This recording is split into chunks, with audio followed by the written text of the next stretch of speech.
Willkommen zurück bei Love, Money, Rock'n'Roll. Ich wollte eigentlich schon früher aufnehmen. Bin aber nicht wirklich dazu gekommen, weshalb jetzt wieder ein paar Folgen ausfallen. Und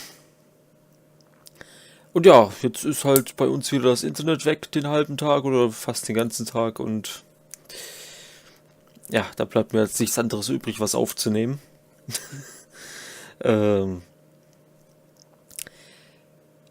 Und ich sage euch, das war heute schon wieder so ein Scheißtag. Ey, erstens fällt das Internet aus und man weiß überhaupt nicht, was man tun soll. Und dann dachte ich mir, hey, ich mache mir was zu essen und sehe, da sind noch Reste übrig und die sehen noch ganz gut aus. Und dachte, ja, komm ab in die Mikrowelle mit und fertig. Und dann isst man die erste Nudel und muss fast kotzen, weil das Zeug schon verdorben ist. Und dann hatte ich keinen Hunger mehr. Und jetzt sitze ich hier und nehme auf. Und ich habe gerade eben noch School Days angefangen, aber nicht aufgenommen, weil ich halt so das Gefühl habe, School Days, das ist, man selber sagt da nicht wirklich was dazu, weil es halt einfach ein interaktiver Anime ist. Es ist im Grunde ein Anime, in dem man Entscheidungen treffen kann. Ja. Und die erste Episode war vorbei und das Ende war einfach nur so, yo, boy, what the fuck, dude? Und, tja.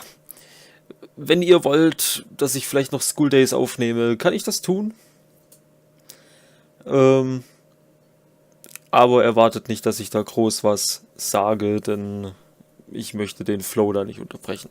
Aber gut, jetzt kommen wir mal hier zu Love, Money, Rock'n'Roll, bevor ihr noch einpennt oder wegschaltet oder kacken geht. Someone's voice was ringing in my head. It felt like I was getting a lobotomy. Get up, the cocoon, get up.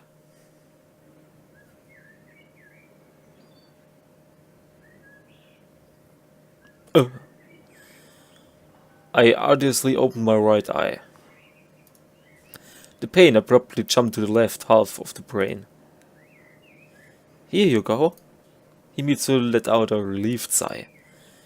But today's Saturday. I grumbled and turned to the other side. It's Friday, get up. She started to shake me by the shoulder. Enough already. I finally grew sick of it and jumped out of the bed. See, it wasn't that hard. Himitsu was smiling, as if everything was fine. Although, why would something not be fine? I looked at the clock. She was more or less keeping to her daily regimen. But why did I feel so terrible then? Breakfast? No, Bosch today! She puffed out her cheeks just like a hamster. Och, ich finde sie so knuffig irgendwie. What's so funny? Nothing, you just look amusing. Himitsu flushed and her gaze started darting back and forth through the room. Yeah, amusing like a little hamster. She stomped her foot, hissed and left the room. Himitsu always looked funny when she was angry, but it was all mostly a game. She was used to hiding her true feelings and emotions, and even I couldn't always say what she was thinking at any given moment. Ich glaube, das Satz ist nicht ganz richtig.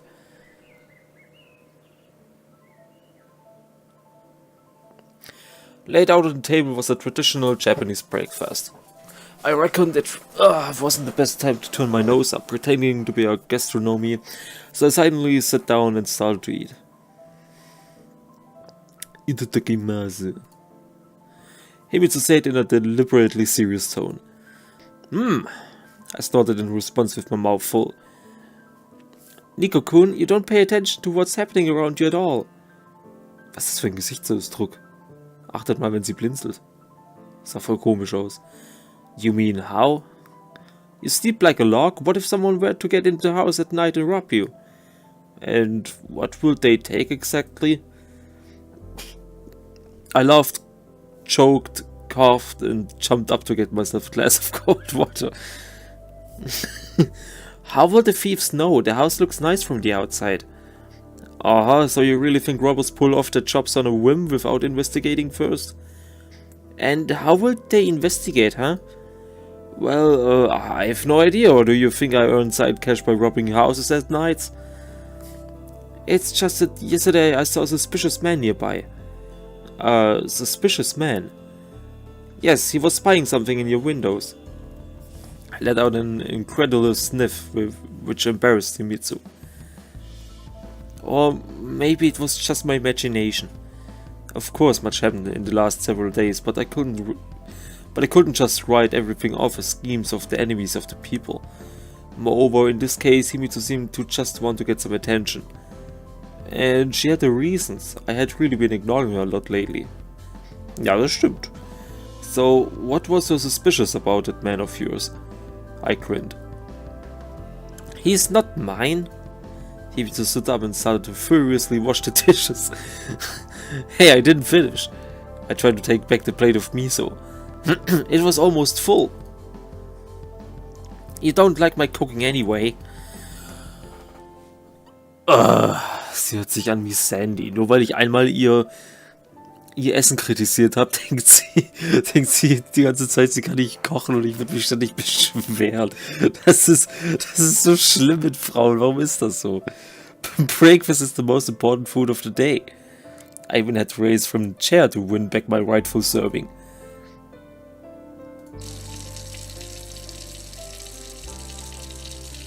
Okay.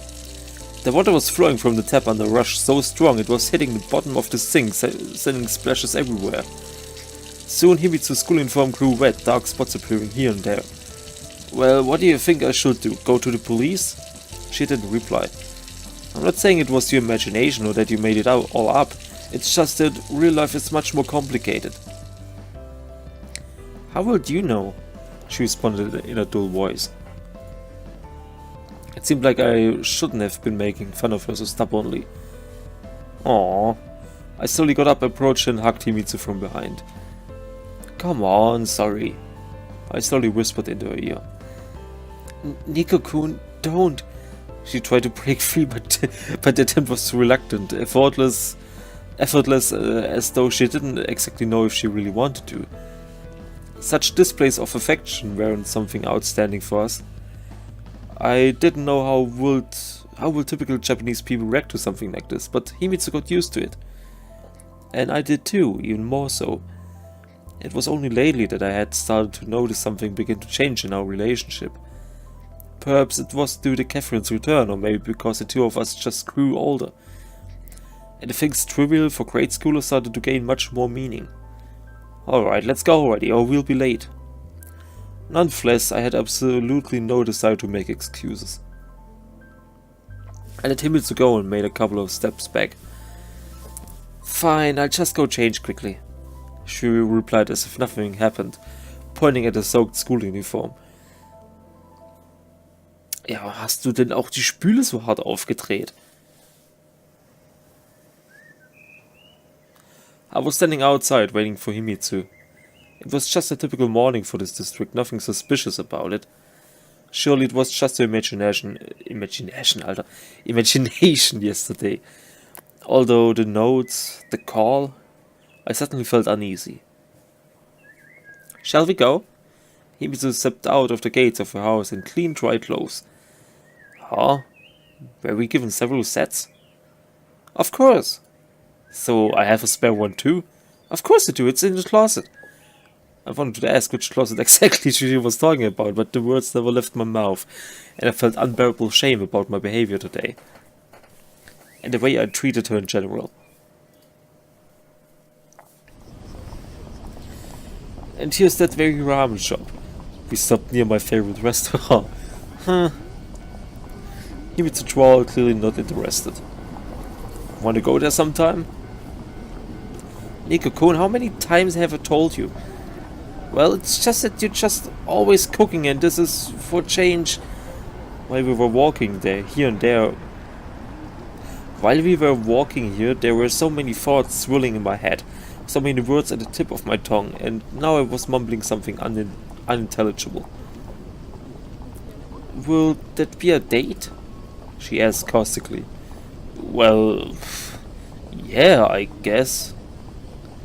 It only made things worse. Himitsu blushed and lowered her head so much it seemed like she was apologizing. Fine, sometime. Okay. I reached the school almost in speed walk. Himitsu could barely keep up with me.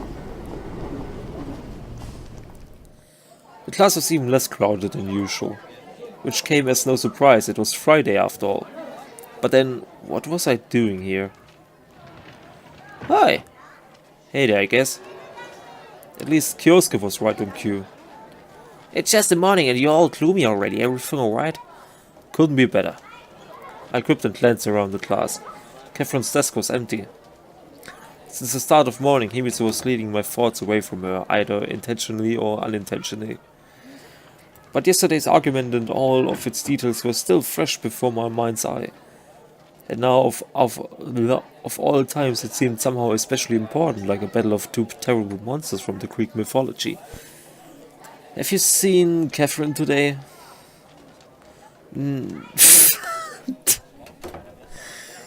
Ja, diese Gesichter, die sind so gold. No, why? No reason, I'm just asking. Just asking, huh? Don't smirk on me, you little bitch. A disgusting smile spread from one of his ears to the other. Yeah, exactly. I was trying not to react to the provocation. Nick, we never talked about it and it's been 4 days already. Nothing to talk about. I was starting to boil up inside but couldn't allow for a snap like yesterday's to happen.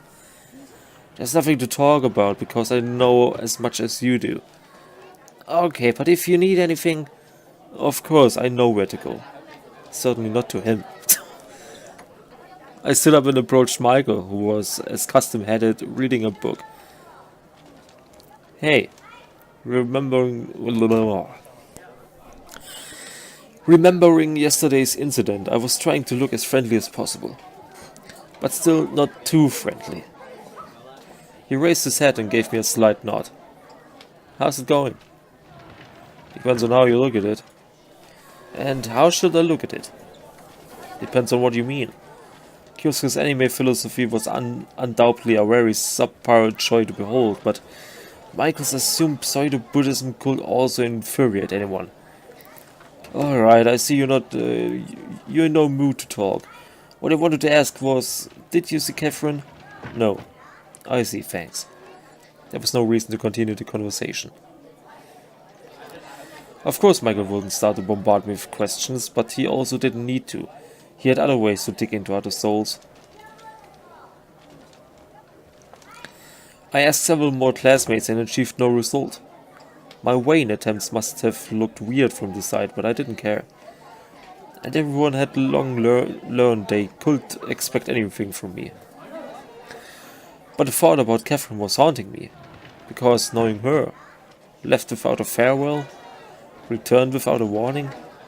What if yesterday's fight with Himitsu was the last straw for her? Naturally, she had to stay in Japan, but changing schools wasn't out of the question. And I didn't even know where she lived. There was a possibility that she and her mother returned to her old flat, but I always thought such lucky coincidences never happened in real life. But the school had to have information about him, home address included. Which meant I could try looking in the teacher's room. I'd been there many times and had a vague idea of where things were kept. On the other hand, it was the very peak of the school day. There was a high risk of being caught. And there was no guarantee I'd be able to find a personal file among the piles of paper. I was stupidly shuffling about, unable to make a decision.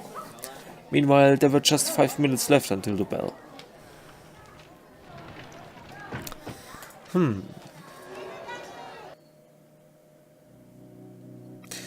Boah, Junge, ich bin schon wieder so abartig müde, ne? Ich verstehe gar nicht warum. Ich bekomme in letzter Zeit irgendwie nicht genug Schlaf. Ah, das ist furchtbar. Das zerrt doch an meinen Nerven und an meiner Stimmung, ey. Go to the teacher's room, do nothing.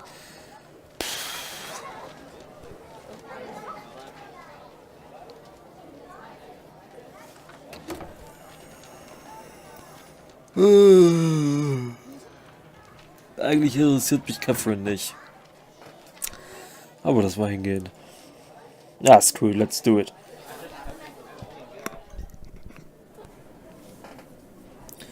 Bestimmt treffen wir jetzt auf Dings. Wie heißt sie? Ich hab's schon wieder vergessen. Das kurzhaarige, schwarz-kurzhaarige Mädchen. I walked quickly, not running just so not to attract unnecessary attention, and just 30 seconds later appeared at the teacher's room. Ah. I listened carefully. It was quiet inside. Slowly I gripped the handle and... looking good! A familiar voice made shivers run down my spine. Kiyama-sensei, what a pleasant meeting! The man glared at me with an indisguised annoyance. King-kun, what are you, so to say, fiddling around here for? Kiyama-sensei, how could you? I just wanted to drop by to ask. The old man kept looking intently into my eyes, clearly expecting some kind of a plausible explanation. And I think you were simply eavesdropping. How could you say something like that? Eavesdrop? Me? Never. King-kun, stop playing the fool. Tell me what you need. In the end, my plan failed spectacularly. However, why couldn't I just ask him? It was a stupid idea, but no more so than just stand here pretending to be an idiot. To be honest, Kiyama-sensei, you're right. I came here for a reason. I let out a sigh, my head cast down. Really now? And what is it? It's about Catherine Winters. What about her? The principal seemed to have realized something. His eyebrows soared up. He even made half a step forward. Don't tell me you've thrown her into your shameful antisocial behavior. No, I didn't. I may be tolerating you here only because I don't have a formal reason to expel you. But Miss Winters, she's an exemplary pupil with a bright future. We are all very happy about her return to our school. Kiyama-sensei. But the old man had already gotten worked up and wasn't paying attention to me, as if making a speech from a platform in front of a crowd of students. Of course, I'm very sorry there's no one to set you on the right path. Give you a good advice, but that doesn't give you the right to pervert the others. Kiyama-sensei, I repeated louder. Your life is up to you, but breaking the fates of other people is a crime. Kiyama-sensei! I almost shouted. To break Miss Winter's fate, I need to find her first. She's not in the school today. Oh, is that so? It seemed like the principal managed to restore his link with reality. And I wanted to learn her present address in Tokyo. You do understand that we cannot disclose our students' personal information, don't you, King-kun? What's so personal about it? What if I want to say bring her to homework? Kiyama-sensei frowned and took a thought. My question clearly puzzled him. In the system of reference of the old principal's life, everything was neatly organized with a truly Japanese accuracy and meticulousness. He did not understand and did not accept anything that stepped beyond the borders of the system, but he would also be brought to a nonplus whenever anything within didn't work as intended. To put it simply, a classmate could very well bring Catherine the homework, and to do that, they would obviously need to know her address. But to give it to me would mean to bring upon himself a shame incompatible with the life of a true samurai. King-kun, I'm glad you are... Now I was finding it much harder to choose the right words. His former fiery speech all but disappeared. I mean to say, you shouldn't be worrying about the academic performance of other students. You should better watch your own. What does this have with my performance in the first place? I was clearly about to say something else, but at that moment the bell rang. The director let out a relieved sigh and said in conclusion, I hope we're done here. Yeah, sure are. I crumpled under my breath, heading to the class.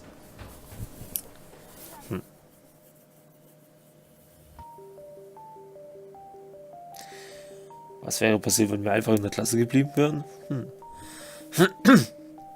The dozens were running their course and the class was unusually quiet. I didn't learn Catherine's address and neither did I know why she didn't come to school today. But How was that strange exactly? She disappeared from my life for 1.5 years, and now I was already panicking after a single day. It was an unpleasant feeling, as if nothing had changed after her return. I kept reflecting and working myself up as I had been before, but now I had a real opportunity and a reason to try to talk with her and try to figure out our relationship. A real reason for hope.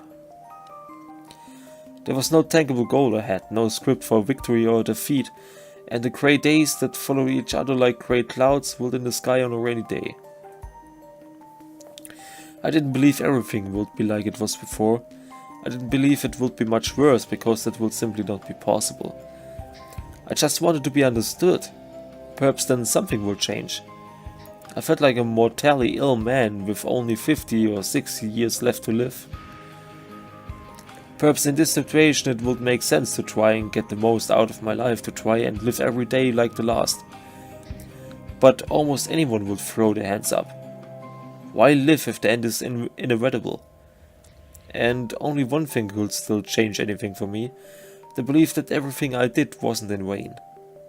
That someone else needed all of it as well. Perhaps somewhere deep inside I was waiting for an apology too, even though all hope had long been lost. Look everyone! I didn't just give up, I didn't surrender my arms and cease to struggle. Yes, I lost, but I fought till the very end. I did everything I could. Time and time again it seemed to me that everyone was silently laughing at me. Even Michael, even Kioske. Because they knew how much of a loser I was. If only they could understand. The only one who wasn't laughing was Himitsu. Because she was always close, she saw everything from beginning to the end. She understood, she cared. She was like a nurse on a battlefield caring for the fallen but still living soldiers. But in that case, why couldn't I love her in the same way I loved Catherine? It was as if a sort of chain shackled my soul, the chains of duty that makes you leap into the fight with the last bit of your strength, forgetting the real reason for the battle. Fatherland, religion, love. It's easy to come up with a reason to heroically die, leaving a mark in history, or at least in the memory of those close to you. It's much harder to come up with a reason to live when the abstract concepts that flutter like banners over the enemy stronghold disappear in the hazy smoke of the daily existence. There was no meaning to life, I just wanted my accomplishments in the battles past to be recognized. Left by everyone, blinded by the faded flashes of the once great feeling, I wandered aimlessly through the now empty battlefield. I no longer believed Himitsu could save me. Why would she need a mortally wounded cripple? Neither did I believe that I would be able to find my weapon by hand and charge forward to the distant goal. Not even hoping to win, but to die, grasping happiness in my last moments.